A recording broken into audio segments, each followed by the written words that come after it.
প্রিয় দর্শক, আমরা আছি লালমনিরহাট জেলার কালীগঞ্জ উপজেলার আশ্রয়ণ প্রকল্পে। আপনারা দেখতেছেন এই আশ্রয়ণ প্রকল্পের সমস্ত ঘর কালকে রাতের বন্যাতে ডুবে গেছে। তা আমরা এখানকার পরিস্থিতি আপনাদেরকে জানাচ্ছি।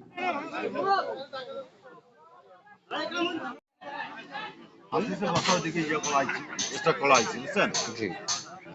এই যে তিস্তার পরে যখন আজকে তিস্তার এই আমরা ঘোটবাড়ি ইউনিয়নে আসে দেখলাম, এই অবস্থার কারণটা একটু বলবেন। ধন্যবাদ আপনাকে। তো আপনারা জানেন, আমরা সবাই জানি যে তিস্তা নদী এটা ভাঙ্গন প্রবণ নদী। প্রাচীন যুগ থেকেই এই অবস্থা হয়ে আসছে। তো আল্লাহ পাকের ইচ্ছায় অনেকটা এই এলাকাবাসীর স্থানীয় সহযোগিতায় অনেকটা কিন্তু এটা ভাঙ্গন রোধ অবস্থায় বিগত ৩-৪ বছর ধরে আছে।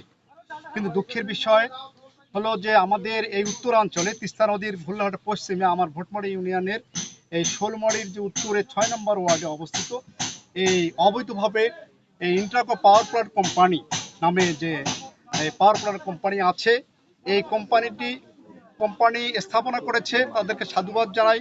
তারা স্থাপনা করবে, এখান থেকে প্রোডাকশন করবে, জাতীয়ভাবে লাভবান হবে, সেটি ঠিক আছে।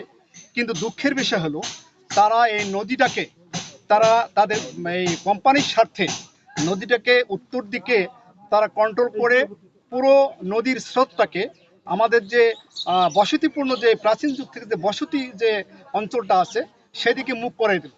অপরদিকে ভাটি অঞ্চলে তারা ক্রস বাদ দিল। এই নদীতে আড়াআড়ি ক্রস বাদ দিয়ে পূর্বাঞ্চলে যেখানে ৩00-৪০০ ফিট ব্যাপী ন্যাচারালি পানি আসতো, তখন কিন্তু এই ভাঙ্গনটা রোধ ছিল, তখন এই ভাঙ্গনের শিকার আমার এলাকার লোকজন হতো না। কিন্তু এই কোম্পানি যখন নদীতে ক্রস বাদ দিল, ক্রস বাদ দিয়ে তারা পূর্বাঞ্চলে মাত্র ২০ ফিট স্পেস রাখলো। এই ২০ ফিট স্পেস রাখার কারণে পুরা একদিকে উত্তরাঞ্চলে তারা গতিপথটা সরাই দিল, আর একদিকে ভাটি অঞ্চলে পূর্ব দিকে এই সামান্য স্পেসের কারণে পুরো স্রোতটি আমাদের এই বসতি যে আপনারা যে দেখতেছেন এই বসতি অঞ্চলে, এই অঞ্চলটা যে দেখতেছেন, এখানে মাননীয় প্রধানমন্ত্রীর যে ঘোষণা অনুযায়ী স্থানীয় প্রশাসন এত সুন্দর করে যে এই আশ্রয়ণ প্রকল্প করে দিল। আর অপরদিকে একটা বাংলাদেশের দ্বিতীয় বৃহত্তম আশ্রয়ণ প্রকল্প আছে জামির বাড়িতে, আর এটি যে নতুন করে হলো এই পুরোপুরি আশ্রয়ণ প্রকল্পটা এদিকে নদীর যে গভীরে চলে এসেছে, যারই ফলশ্রুতিতে আজকে এই যে স্রোত দেখতেছেন, এই স্রোতের কারণে আমার মনে হয় যে এটা আল্লাহ পাকের রহমতের কারণে এটা রক্ষা হয়, সেটি কামনা করব। কিন্তু বাস্তবতা যেটা দেখতেছি, আমার মনে হয় এটি ২৪ ঘন্টার মধ্যেই এই আশ্রয়ন এটি থাকার কথা নয়। তো সর্বসাকুল্যে আপনাদের মাধ্যমে আমি স্থানীয় প্রশাসন যারা আছেন, আমাদের যারা ঊর্ধ্বতন জনপ্রতিনিধি আছেন, তেনাদের জ্ঞাতার্থে আমি জানাতে চাই, অনুরোধ করতে চাই যে এটি কিন্তু আরেকটি বিষয়। গত বছরে আমি এলাকার লোকজনকে সাথে নিয়ে এটি স্থানীয় প্রশাসন সহ ডিসি মহোদয় সহ আরো মন্ত্রণালয়, ইভেন মন্ত্রণালয় পর্যন্ত আমরা স্মারকলিপি দিয়েছিলাম। সেটি হলো যাতে করে এই কোম্পানির বাঁধটি সরায়ে কিছুটা বাঁধ তারা ডিলেট করে দিয়ে যাতে করে পানি প্রবাহের যে রাস্তাটি এটি যাতে করে আরো ওয়াইড করে দেয়। তারা যদি ওয়াইড করে দিত তাহলে আমার মনে হয় যে আজকের এই দুর্ভোগের শিকার আমার ইউনিয়নবাসী এটি হতো না।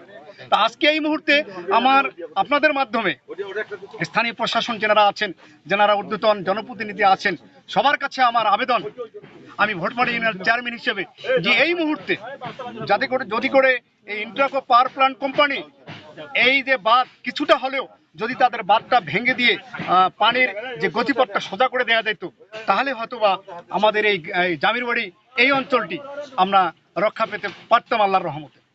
তো এই অবস্থায় এটি খুব দুঃখের সাথে জানাচ্ছি। আমি আজকে এলাকার জনগণের সঙ্গে ভোরবেলার থেকে আছি। আমি আজকে ইউনো মহোদয়ের সঙ্গে যোগাযোগ করেছি, পিআইও সাহেবের সঙ্গে যোগাযোগ করেছি। ওনারা যদিও ব্যস্ততার কারণে, অন্য জায়গায় ব্যস্ততার কারণে আমার এলাকায় আসতে পারেননি, তারপরেও একটু ব্যবস্থা হয়েছে যে কিছু বস্তা এবং বাঁশের ব্যবস্থা করে দিয়েছেন।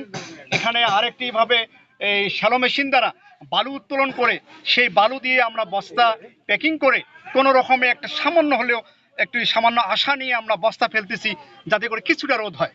কিন্তু এই যে হতাশা অবস্থায় এই যে পানির স্রোত, এটি আমার মনে হয় যে এটি নগণ্য। যেখানে পানি উন্নয়নের বোর্ডের সরাসরি হস্তক্ষেপ প্রয়োজন ছিল, তাদের জিও ব্যাগ প্রয়োজন ছিল, সরকারি আরও ইউনো মহোদয় সহ আমি ডিসি মহোদয়ের দৃষ্টি আকর্ষণ করছি যে এটি একেবারে ত্বরিত একটা বড় ধরনের একটা ব্যবস্থা না করলেই এখানে একদিকে ব্যবস্থা এই বস্তা রস্তা জিও ব্যাগ ফেলে ব্যবস্থা, অপরদিকে এই ইন্ট্রাকো পাওয়ার প্ল্যান্ট কোম্পানির যে বাঁধ নদীতে, ওই যে আপনারা দেখতেছেন যে আড়াআড়ি যে বাঁধ, এই বাঁধটি গোটাটা বিলীন না হলেও অন্তত কিছুটা যাতে করে ডিলেট করে পানির স্পেসটাকে যদি বাড়ানো যেত তাহলে হয়তো বা কিছুটা আমরা এই ভাঙন থেকে রক্ষা পেতাম। তো ধন্যবাদ। বাড়ি আপনার না? স্থানীয় জনস্বার্থের দিকে ওনারা তাকায় না তাকে ওরা ইচ্ছা মতো এই দিক দিয়ে একটা পানির প্রবাহ দিল, আমরা বাধা দিছিলাম, কোনো কাজে আসে নেই আমাদের মানে এক কথা অবৈধভাবে বাদ দেওয়ার কারণে আজকে এই অবস্থা। অপরিকল্পিতভাবে একটা প্রকল্প নিতে গেলে ভাবতে হবে যে এখানে জনগণের ক্ষতি কতটুকু, আমাদের ক্ষতি কতটুকু, ব্যাপক চিন্তা ভাবনা করে একটা প্রকল্প গ্রহণ করা উচিত ছিল তাদের। কিন্তু তারা সেদিকে না থেকে তাদের ব্যক্তিগতভাবে তারা এই যে স্থানীয় আপনাদের যে এটা পানি উন্নয়নের বোর্ড থেকে যে বস্তাগুলো আছে বস্তাগুলো লাগবে, সেখানে যেখানে যে পর্যাপ্ত পরিমাণ বস্তা ফেলা যায় তাহলে পরে আশা করি আমি এই দাবি রাখি।